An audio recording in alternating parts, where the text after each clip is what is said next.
You stopped expecting anything from your spouse. You tell yourself, what's the point? They're never going to change. And once that belief settles in, it shifts everything. The way that you speak to them and listen to them, the way you interpret the things that they say and do to you. And yeah, you're not disappointed anymore because you're not expecting anything. But what is that belief costing you? Because there's two very different types of they'll never change. One comes after an especially hard week. The other one, it takes years of disappointment to form and it feels a lot more final. Two very different places requiring two very different conversations.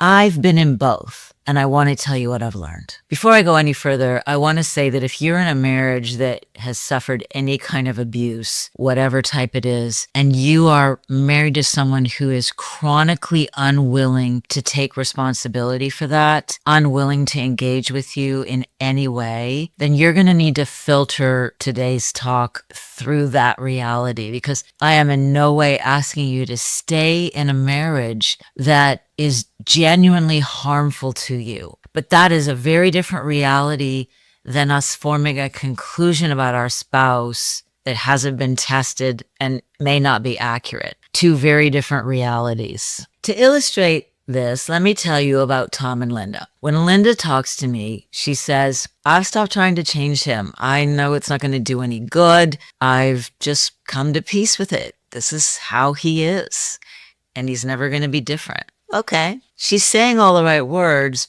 but this is really just resignation dressed up to look like acceptance, and there's a profound difference between the two. But when Tom talks to me, he tells me, well, Linda actually seems happier these days. There's less conflict. She seems more settled. He's interpreting her withdrawal as contentment. What he doesn't realize is that she's just quietly pulled away and decided that there's no point in expecting anything to be different. And she actually drew that conclusion 2 years ago. That gap between what Tom thinks is going on and what Linda's really feeling is really common. It's painful. I mean, you can see it play out in marriages all the time.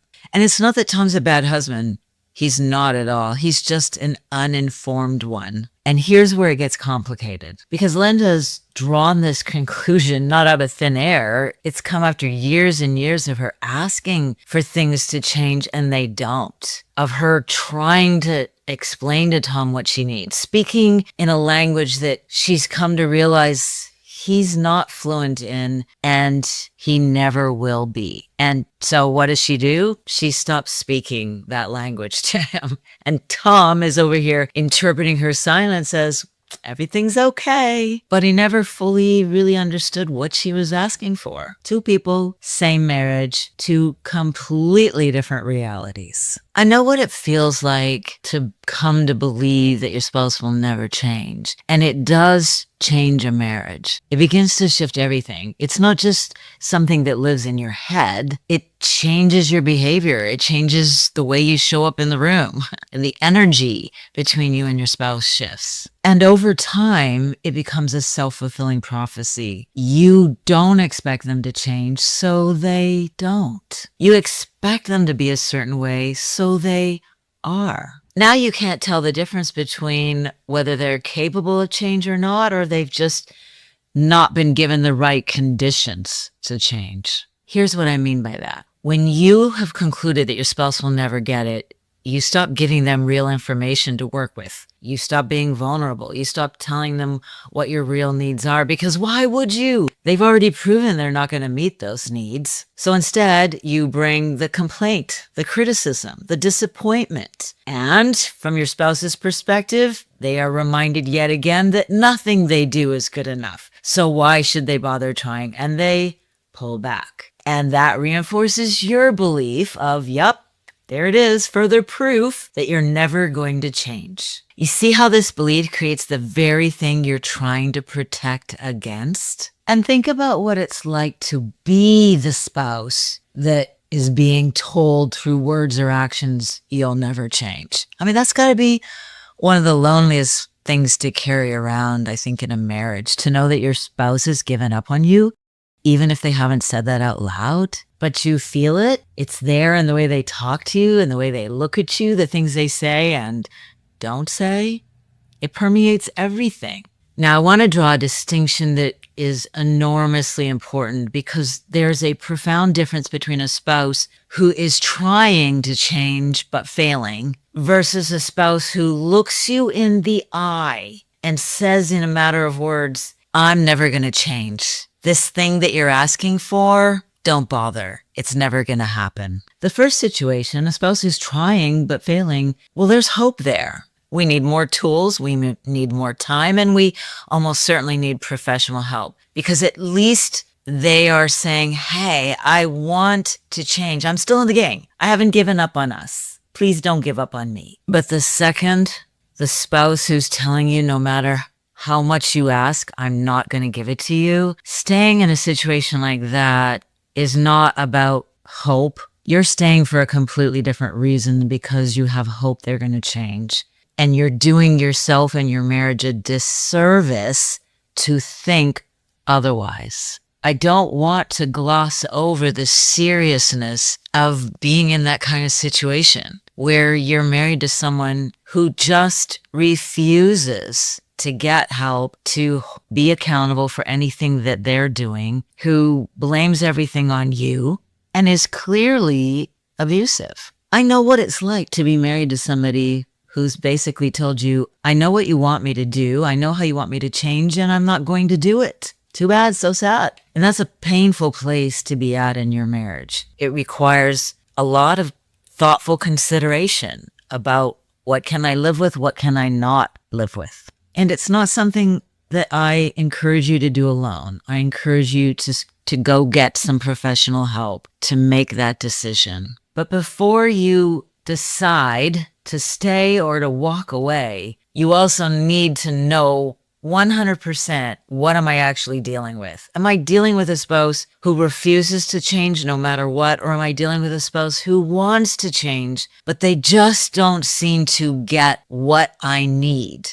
Not the same thing. I think it's also important to say that when you get to this sort of crossroads moment, along with should I stay, should I leave, is the thought, is there someone better out there for me? You know, it's that whole grass is greener on the other side of the fence metaphor. The thing is, the grass is greener for a reason. Somebody on that side of the fence is watering it and mowing it and fertilizing it and pulling the weeds. It's not greener because it's better. It's greener because somebody over there is doing the hard work to make it that way. So I don't say all this to shame you or beat you up if you're having those thoughts. That's a very normal human place to be, and I've been there too. But let's be honest. The hard work that's required to show your spouse what you need in a way that they can hear, that work doesn't end just because you leave. Because there's plenty of work that has to happen inside of you that travels with you, whether you leave this marital pasture and go somewhere else or not. Someone once said, wherever you go, there you are. And it's so true. So that's not a reason to stay in an abusive situation. And it's not a reason to leave because you're frustrated and lonely and you've tried multiple times to get your spouse to change and they haven't. It is a reason to stop and take thoughtful consideration about which situation you're actually in. Have you really done the work to determine that before you make the decision? It's a hard place to be. Believe me, I know. I know what it's like to sit across from someone you love and hear them say, I'm never going to change. And then decide what you're going to do with that to get clarity on what can really happen in this marriage versus no, nothing truly ever will change. That clarity doesn't come easily, and it often doesn't come alone. It usually requires an outside perspective, possibly a professional outside perspective to help you come to that decision. That's the work you need to do, and it's worth doing it before you jump the fence for that greener pasture. So what do you do first? Be honest with what you're actually dealing with. Are you dealing with someone who refuses to change, looks you in the face and tells you straight up, never going to happen? Or are you dealing with the frustration of telling your spouse what you need and they're trying but failing, falling short of what you actually want and need. And so you've given up on the inside. Not the same thing. Secondly, you have to count the cost. This belief that you have that your spouse isn't going to change, what is it costing you? What is it costing the marriage? Because that cost shows up every day in the way that you interact, in how you connect with your spouse. And you deserve to know what that cost is before you continue to keep paying it. And finally, don't make a permanent decision from a temporary emotional state. This place that you're in right now, exhausted, completely worn out from trying, convinced that nothing's going to change. It's real. What you're feeling is real, but it's also a state, and states can change. So before you decide once and for all that your spouse will never be who you need them to be, they'll never change, let's make sure you're right. I've got 2 places for you to start. The first one is free. It's called 3 Conversations That Save a Marriage, and it walks you through exactly how to begin talking and asking for what you need differently than you have been. And this might actually change the conditions in which your spouse begins to hear what you really need. Go grab that. The link is in the description below. It's totally free. The second one is far more comprehensive. It's called the garden walk, because every marriage is a garden, if you think about it. And there are things growing in your garden, whether you like them or not. There are weeds that have been growing slowly and insidiously for years. There are things that have popped up overnight. I want to walk through the garden with you and show you exactly what you are dealing with, what the types of weeds are that are growing in your marital garden and how they got there and how to address them. We never get rid of weeds by just looking at what's growing above ground. We've got to look at the root system. So the garden walk is a very comprehensive process that we walk you through, you and your spouse, separate appointments, 8 different areas across your marriage. And that generates a comprehensive report, multiple-page report that will tell you exactly what's going in your garden and why, and whether or not this marriage is fixable. And then finally, a sit down with me to talk about what we've learned and what steps to take next, how to begin pulling those weeds out of the garden so they never grow back again. It's $197. It's well worth the value. It's actually a $600 savings. If you want to know more about that, just drop the words garden walk in the comments below and I'll reach out to you and tell you how to get that. And please subscribe to my channel. This is where you're going to find all kinds of faith-based conversations about how to strengthen your marriage and what's keeping it from being the kind of relationship that you actually want to have. I'll see you in the next video.